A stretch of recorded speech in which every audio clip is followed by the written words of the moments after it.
لما حد يتريق عليك اوعى تعمل الغلطة دي. حصل معايا من كام يوم حد اتريق وانا حاولت ادافع وابرر نفسي. بعد الموقف اكتشفت حاجة غريبة، انا اتضايقت اكتر مش من التريقة، من اني دافعت. فهمت حاجة مهمة، لما بتدافع عن نفسك انت كده بتعترف ان رأيهم اهم من رأيك ونفسك. ليه الناس بتتريق؟ لان فكرة انك قمت من على الكنبة وفي احتمال انك تنجح بتزعجهم. انت بتفكرهم بحاجة هم قرروا ينسوها، انهم كانوا ممكن يحاولوا بس اختاروا الاسهل. والاخطر ان خوفك من تريقتهم يخليك ما تاخدش خطوة كنت شايف انها ممكن تحسن دخلك او مستقبلك. التريقة دي مش رأي، التريقة دي دفاع، طريقة بيقنعوا بيها نفسهم انهم يكملوا من غير ما يحاولوا.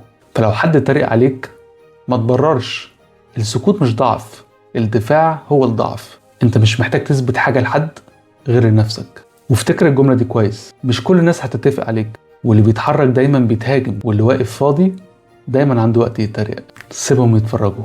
قولي في الكومنت، حد اتريق عليك قبل كده وازاي اتعاملت؟